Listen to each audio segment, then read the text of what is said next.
Bonjour, rebonjour si vous nous rejoignez. Bienvenue à vous dans Cartes sur table avec Doucan. Vous êtes de plus en plus nombreux à nous faire confiance et je tiens à vous en remercier.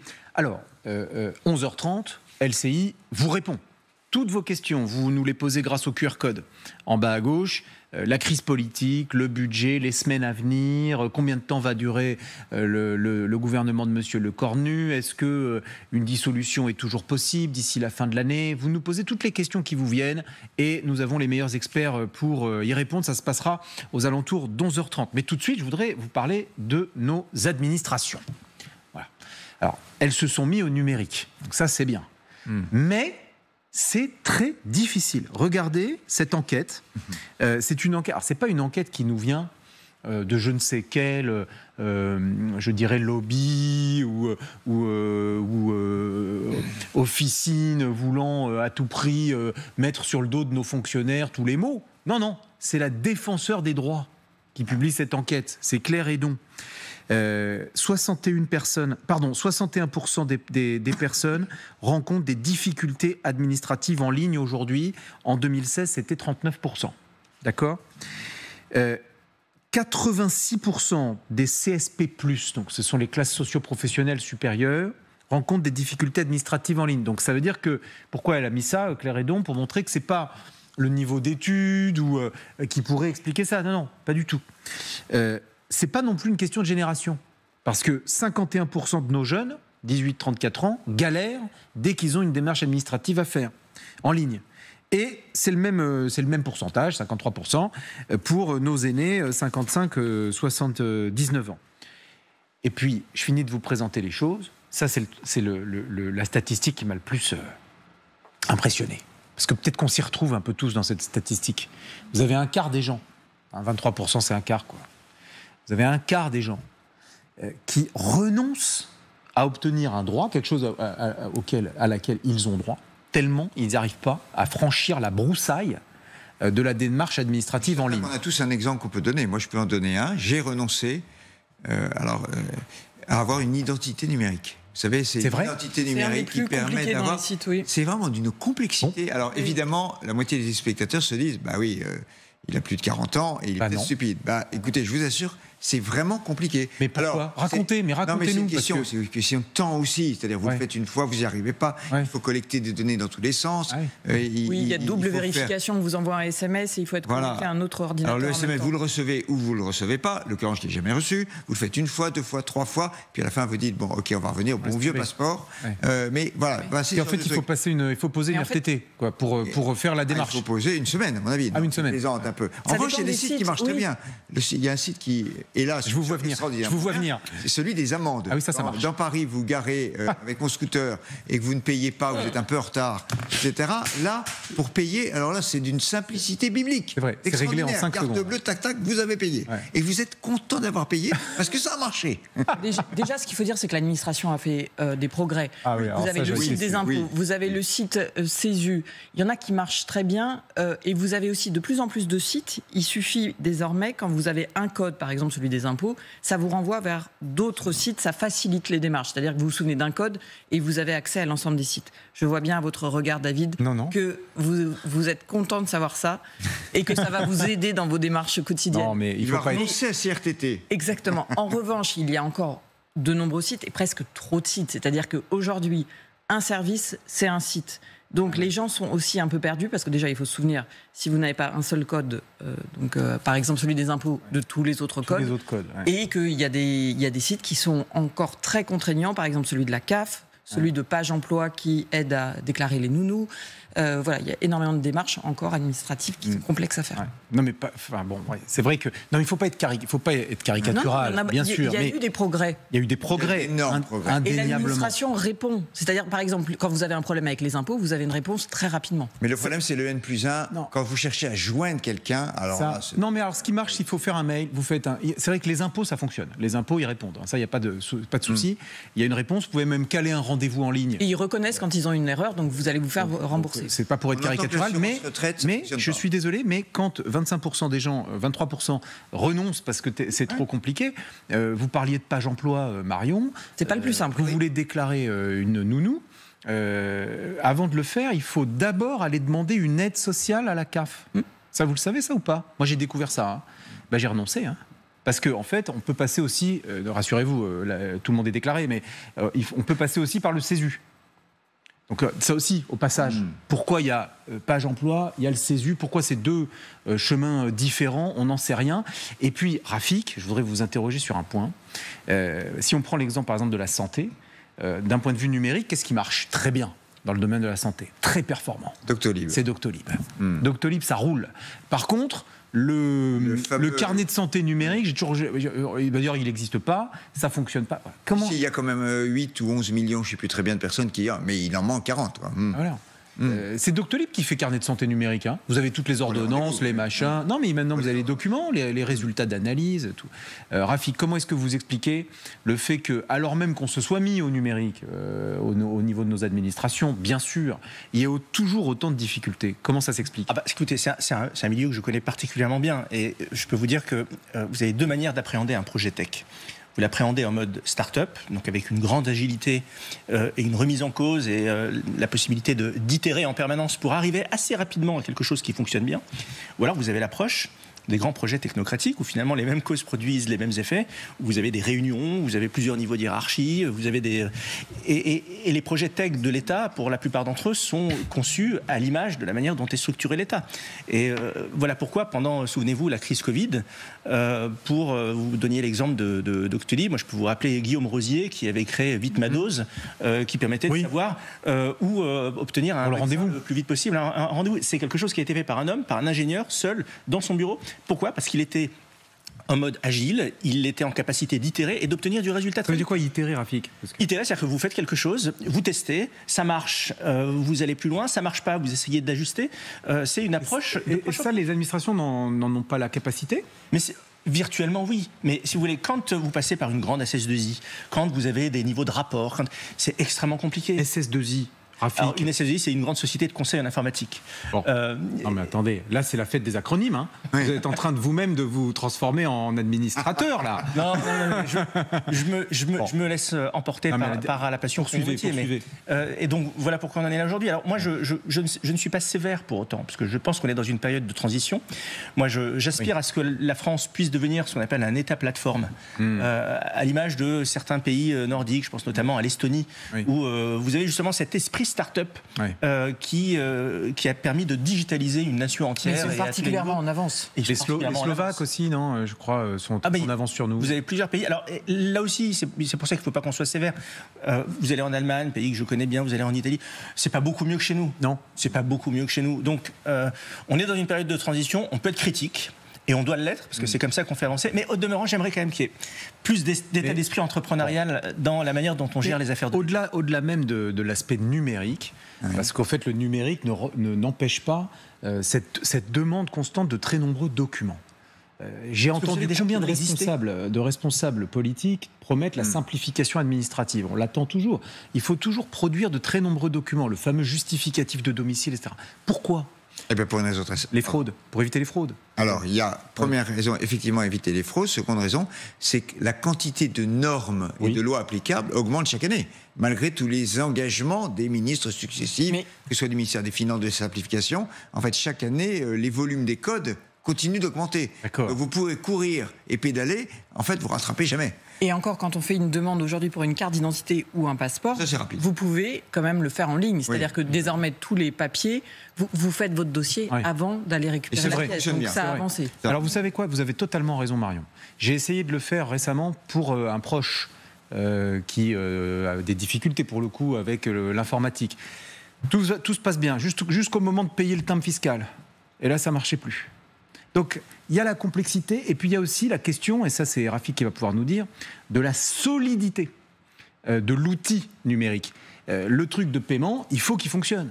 Là, non, ça bloque, ça bug. Généralement, on dit que les services fiscaux français sont les meilleurs du monde et qu'ils ont une capacité, et c'est d'ailleurs ce qui rassure les marchés financiers. Donc vous nous donnez un exemple, je vous donne cet exemple. Et là c'est une vraie faille. Le timbre fiscal, pour payer le nouveau passeport, la nouvelle pièce d'identité, hop, blocage. Et à partir de là, donc c'est fini. Vous repassez dans une démarche beaucoup plus complexe. Une nouvelle RTT. C'est ça, voilà. Bon, donc la robustesse des systèmes? Est-ce qu'elle est là? Est-ce qu'elle est au rendez-vous? C'est un sujet extrêmement important, parce que la différence, pour le coup, entre un État plateforme et une start-up, c'est que la start-up, elle peut se permettre d'avoir un niveau de sécurité de 99,99%. L'État ne peut pas avoir 99,99%. Quand il s'agit des affaires, notamment fiscales et autres, on est obligé d'avoir 100%. 100% de fiabilité. Et là, le 0,01% de sécurité et de fiabilité que vous devez obtenir en plus, il vous coûte beaucoup plus cher. Bon, on écoute Claire Hédon, justement, la défenseuse des droits, qui donne sa préconisation au terme de l'enquête qu'elle a elle-même publiée. L'urgence, c'est de rétablir des accueils physiques dans les services publics. Pourquoi ? Parce que ces difficultés avec l'administration entraînent de la méfiance, de la défiance des institutions. Alors voilà, c'est le comble du comble là. Hein. Ah oui. Parce que l'outil numérique n'est pas si performant que ça, la réponse, remettre des agents. Remettre des agents...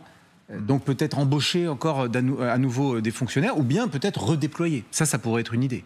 C'est-à-dire que les gens soient en face des administrés. Mais en tout cas là, voilà, le coup classique, il faut remettre des agents. J'ai tendance à penser qu'il vaut mieux trouver des N+1 ou des solutions de recours qui sont des plateformes. Et là, effectivement, que les plateformes soient téléphoniques. Alors, il en faut peut-être une par département pour les services locaux. Mais rétablir partout des services physiques, on ne va pas non plus rétablir des pompistes parce que dans certains cas, les gens oublient leur code de carte bancaire pour acheter de l'essence. Bon, alors on va dans 2 minutes tout juste répondre à vos questions. Parce que LCI vous répond, c'est maintenant, c'est dans un très court instant. J'ai reçu sur mon terminal de très nombreuses questions. Donc là, vraiment sur cette crise politique, sur l'avenir du budget, je vois que vous avez beaucoup d'interrogations et nous y répondrons. Mais juste avant de prendre toutes vos questions, je voulais attirer votre attention, à vous qui nous regardez, sur les tarifs des billets pour la prochaine Coupe du Monde de football aux États-Unis. C'est l'ami William Galibert d'RTL qui a attiré mon attention là-dessus ce matin. J'écoutais sa matinale. La finale aux États-Unis, ça se passe dans le New Jersey, je crois. Ce sera entre $2,000 et $6,300 pour pouvoir assister au match de football. Je vous le dis tout de suite, le billet à $2,000, vous êtes au fin fond du stade, vous voyez rien. Voilà. Les billets, c'est une inflation des prix. On ne peut pas aller au stade. Voilà, c'est pour la prochaine Coupe du Monde. Mais c'est plus général. C'est le sport populaire, le foot, les amis. Donc ça, c'est un petit coup de gueule rapide. C'est peut-être le supporter qui parle. Mais là, c'est n'importe quoi. C'est n'importe quoi. Entre $2,000 et $6,000 pour aller voir un match de football, c'est la finale de la Coupe du Monde, bien sûr, mais c'est totalement excessif. Je le dis, vous nous direz d'ailleurs, puisque vous échangez régulièrement avec nous sur les différents réseaux sociaux, ce que vous en pensez. Et maintenant, on prend vos questions sur la crise politique que nous traversons. On va commencer avec Patrick, qui nous écrit de Bordeaux, et il nous dit « Arrêtons la mascarade des retraites, un seul âge, 67 ans à taux plein, le montant de la pension et le motif du départ, le reste c'est du blabla ». Dominique. Alors, ce que je comprends de ce que nous dit Patrick, c'est on enlève l'histoire de l'âge légal et on est sur uniquement la durée de cotisation, c'est-à-dire le nombre d'années nécessaires pour avoir une retraite à taux plein. Et avant, on part quand on veut, mais vous partez avec une retraite minorée. C'est une thèse qui monte beaucoup. D'accord. Patrick a raison, c'est une idée qui monte beaucoup. La CFDT, en réalité, n'est pas très loin de ça, quand elle parle d'une retraite à points. C'est un peu ça. Et honnêtement, la retraite à points, personne n'a jamais très bien compris comment ça fonctionnait. Bon, voilà. Mais l'idée, c'est ça. Sauf qu'il y a un énorme bémol à apporter. C'est que si vous supprimez l'âge légal, beaucoup de monde va partir à 61, 62. Et donc, vous allez distribuer beaucoup de pensions. Ça veut dire qu'il faudra qu'il y ait une décote sur les pensions qui soit très importante. Ou alors, il faudra fixer une durée de cotisation qui soit de l'ordre de 45 ans de cotisation. 44 ou 45 ans. C'est pas 67. J'ai la solution. C'est 68 ou 69 ou 70. Donc ça veut dire que derrière cette solution qui semble être celle de la liberté, il y a caché le petit codici qui est les pensions vont beaucoup baisser. Mais alors, est-ce que la solution pour remédier à cela n'est pas tout simplement combinée avec une part de capitalisation ? Oui, alors évidemment, oui, il faut que... On aurait dû faire ça depuis des années. Je me souviens que Lionel Jospin, dans les années 2000, avait dit on crée un fonds qui était en réalité une sorte de fonds de capitalisation qui allait se créer petit à petit. Mais en fait, on n'a rien mis dedans. La difficulté, c'est qu'en le faisant maintenant, c'est pas trop tard, mais ça n'aura d'effet sur les pensions des uns et des autres que dans très longtemps. Parce que vous n'allez pas mettre 300 milliards d'un coup. Donc en fait, ça va monter petit à petit en charge. Et donc aujourd'hui, ça ne réglera pas le problème tout de suite de créer de la capitalisation. Ça n'aura qu'un effet concret immédiat, c'est qu'il faudra une cotisation pour capitaliser. Et donc, ça fait un peu plus de cotisation. Bien. Alors, on va prendre maintenant une question qui nous vient du nord de la France. Mamina nous écrit depuis Quentin. Censure, destitution, retraite. On n'entend que ces mots. Quand va-t-on revenir au pouvoir d'achat ? La simplification, la production, en fait, ce qui préoccupe vraiment les Français. Question intéressante. Vous voulez y aller, Marion ? Mamina met le doigt là où ça fait mal, parce que cette crise, c'est sûr qu'elle fait qu'on ne répond plus aux préoccupations des Français et aux questions du quotidien. Même si le gouvernement, là, ça va être l'élément de langage qu'on va entendre, et les oppositions aussi, c'est de dire, si justement on travaille à votre quotidien, on est en train de baisser les impôts. Mais quand va-t-on revenir au pouvoir d'achat ? Il n'y a pas une réponse concrète, il n'y a pas un calendrier. C'est-à-dire que toutes les mesures qui sont débattues dans le budget et dans le budget de la sécurité sociale ont des conséquences, positives ou négatives, sur le pouvoir d'achat. Les socialistes, ils ont dans leur agenda, tout en haut de la pile aussi la question du pouvoir d'achat. Ils veulent baisser la CSG, ils veulent baisser la contribution. Mais pas pour tout le monde, jusqu'à, je ne sais plus très bien, c'est 2 000 €, je crois. Mais pareil, ça va être une des questions qui va être débattue pendant l'examen du budget. Donc ça peut prendre plusieurs semaines. Oui, mais ça, sur augmenter le pouvoir d'achat de nos concitoyens, là, il peut y avoir consensus politique, non ? Non ? Sur la CSG, il n'y a pas toujours consensus politique entre la gauche et la droite sur cette question-là. Le problème sur la question du pouvoir d'achat, c'est-à-dire que là, vous auriez un dirigeant politique, il aurait répondu à Mamina et il lui aurait dit, voilà, pour le pouvoir d'achat, je vais faire ça, ça et ça. Mais en réalité, on le voit depuis 40 ans, le plus souvent, c'est un mensonge, parce que le pouvoir d'achat, c'est quoi ? C'est la conséquence d'une politique économique. Le pouvoir d'achat n'est pas une politique économique. La seule manière de créer de la richesse, c'est de produire, c'est de travailler, c'est d'augmenter la quantité de travail pour que nous puissions exporter, pour que nous puissions être plus compétitifs. Et sur cette base-là, on crée des richesses et ensuite on peut les répartir. Regardez ce qui se passe au Portugal en ce moment, avec un pays qui a passé des années extrêmement difficiles et qui est aujourd'hui en excédent budgétaire et qui répartit le gâteau. C'est-à-dire qu'il augmente les retraites et il baisse les impôts. Et donc on ne s'épargnera pas cette étape-là. Tous ceux qui iront devant des Mamina et leur diront moi, pour augmenter ton pouvoir d'achat, je vais te proposer ça, je vais te proposer ça, ce sont des personnes qui auront une approche extrêmement court-termiste et qui nous mettront en grande difficulté sur le long terme. Alors, oui, allez-y, Dominique. Non, je vous en prie. Il y a une contradiction fondamentale entre ceux qui applaudissent à la suspension de la réforme des retraites et ceux qui nous promettent du pouvoir d'achat. Pourquoi ? Parce que, notamment le Parti socialiste, je me souviens, des experts de gauche disent on suspend la réforme des retraites et on finance comment ? En augmentant les cotisations. Alors, si on augmente les cotisations, ça veut dire que le pouvoir d'achat va baisser. Donc, les amis, il va falloir choisir. Soit c'est l'un, soit c'est l'autre. Ce qui est l'économiste, l'expert Michael Zemmour, qu'on a beaucoup vu sur les plateaux au moment de la réforme des retraites, disait il faut augmenter de 1 point, c'est-à-dire 1% sur le salaire, les cotisations retraite. Mais ça veut dire que le discours qu'on a matin, midi et soir, qui est de dire il faut rapprocher le super brut payé par l'entreprise au super net perçu par le salarié, il faut réduire cette différence. Si vous augmentez les cotisations retraite, vous creusez l'écart et vous ne le réduisez pas. Vous savez, ce que vous dites là, Dominique, me fait repenser à ce qu'a dit le ministre de l'économie, le nouveau ministre de l'économie, Roland Lescure, quand il justifiait de la décision prise par Sébastien Lecornu de suspendre la réforme des retraites. Écoutons-le ensemble un instant, puis on reprend les questions que vous nous avez envoyées, chers amis. Moi, cette réforme, je l'ai soutenue. J'étais membre du gouvernement qui l'a portée.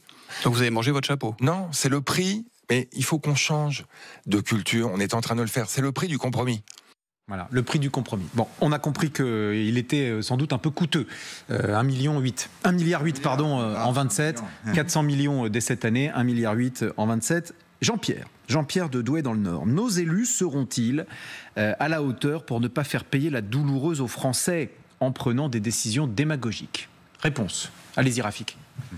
C'est toute la difficulté. Enfin, moi, je suis convaincu d'une chose, mais peut-être que je suis naïf. Je crois que en arrivant devant les Français à une élection présidentielle avec un vrai projet qui est construit, qui donne une vision d'avenir, je pense qu'on est capable de susciter l'adhésion. Parce que, voyez-vous, et y compris d'ailleurs sur les questions de fiscalité.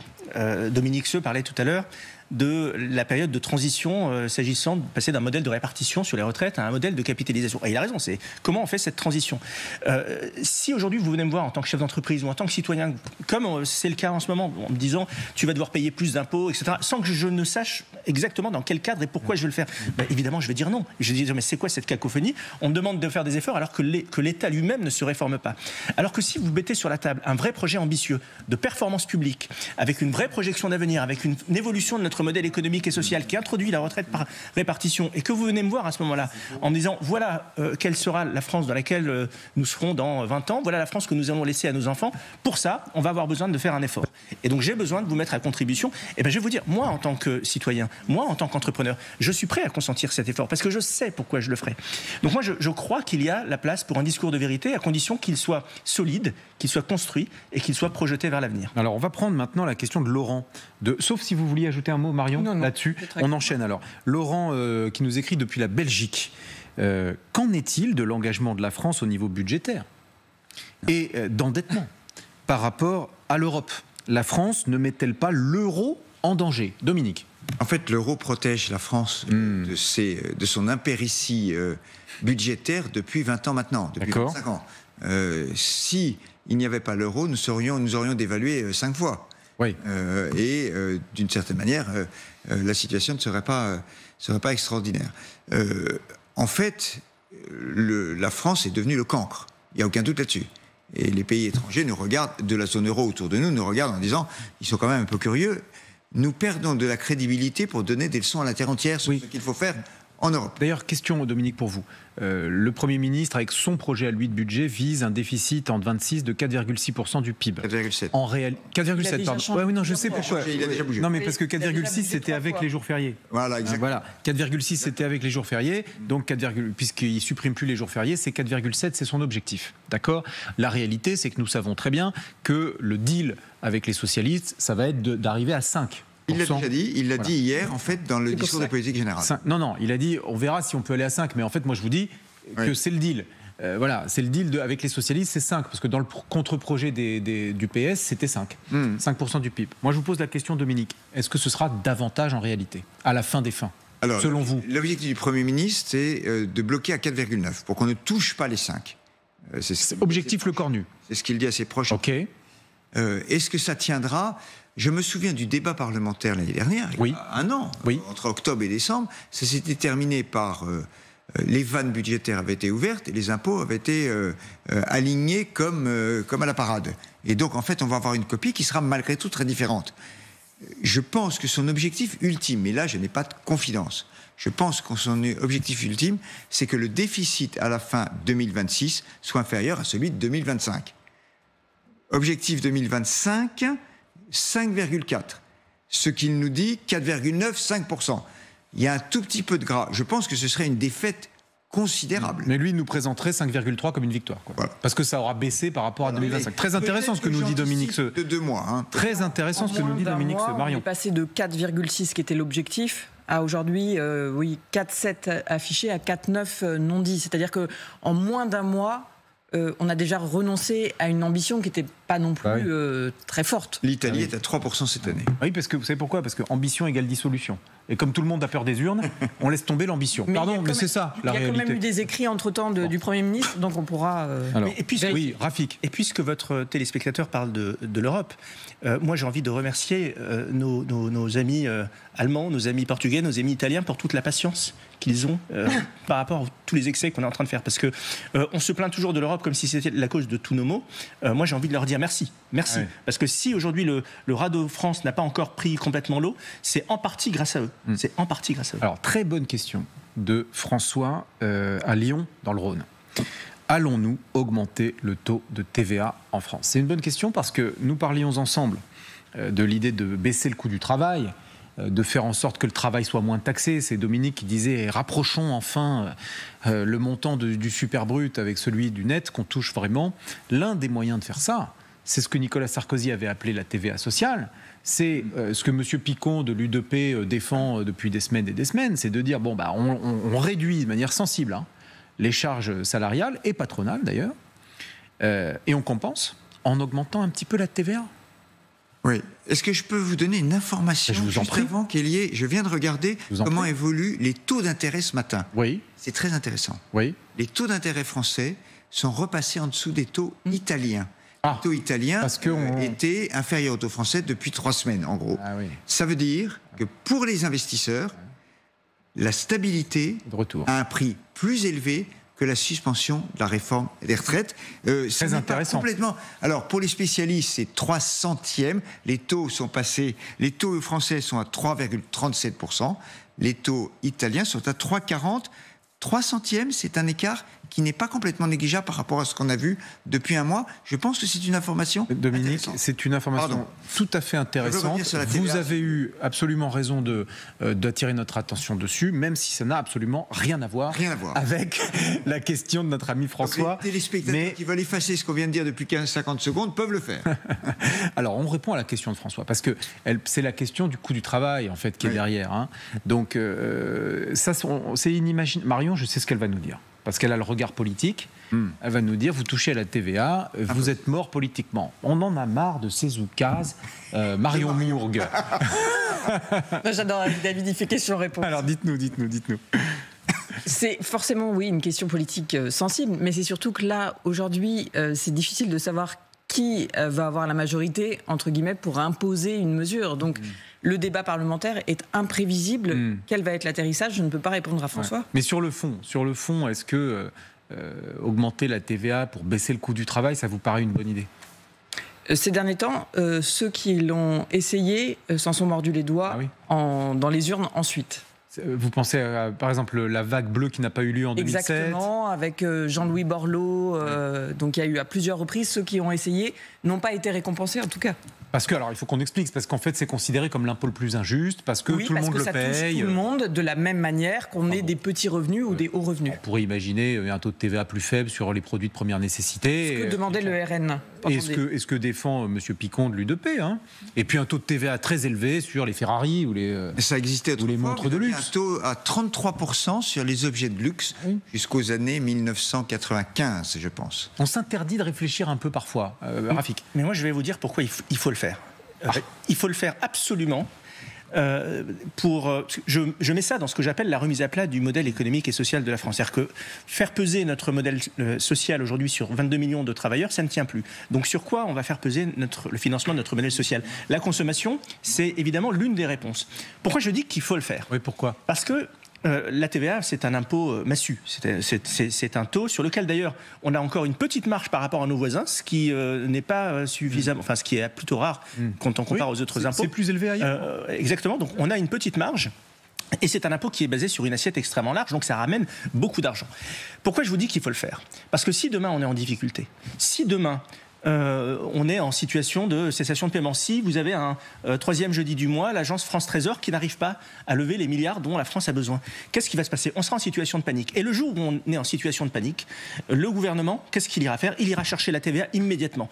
Et il ira chercher la TVA en mode panique, c'est-à-dire sans avoir les bénéfices que l'on pourrait avoir en mettant en place aujourd'hui une TVA sociale qui remettrait à plat le financement de notre modèle social.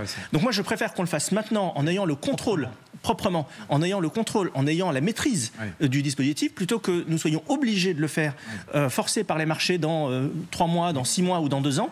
Et là, on n'en tirerait absolument aucun bénéfice et ça serait une perte sèche en termes de pouvoir d'achat. Allez, on prend une dernière question, Dominique, ou bien vous voulez ajouter un point là-dessus ? Oui. Allez-y. Je suis assez séduit par ce que vous dites. Effectivement, pour augmenter le salaire net, il y a un peu de gras sur la TVA.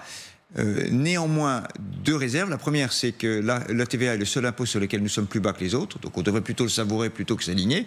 Et la seconde, c'est qu'il n'est pas normal qu'on demande à des jeunes consommateurs de 30 ans de payer plus cher leurs produits pour payer la suspension de la retraite pour aider les boomers de 58 à 62 ans. Là, vous avez raison. Je trouve ça étrange. Là, il a refait la guerre des générations, Dominique Seux. On essayait d'en sortir, vous l'avez remise sur le devant de la scène. Bon, non, mais c'est vrai, je comprends ce que vous voulez dire. Alors, est-ce qu'on a le temps ? Il est quelle heure ? 11h51. Je veux juste prendre une toute dernière question. Et on va répondre très vite. Notre avenir est maintenant entre les mains de nos députés. Proposer, débattre, voter. Ça, c'était le gimmick de M. Lecornu hier. À cette reprise. Seront-ils assez intelligents pour équilibrer recettes et dépenses? Patricia, qui nous écrit depuis le Nord, espérons-le. Voilà. La seule réponse que nous pouvons vous faire, Patricia, c'est l'espérer. Vous dites non, vous. Non, mais puisque on a parlé tout à l'heure d'un déficit de 5% du PIB. Oui. Ça veut dire 140 milliards d'euros. Non, sur équilibré, oui. Sur équilibré, ils n'y arriveront pas. Donc ça, c'est vrai, vous avez raison. L'intelligence sur le niveau des déficits, ça me paraît très compliqué pour les députés.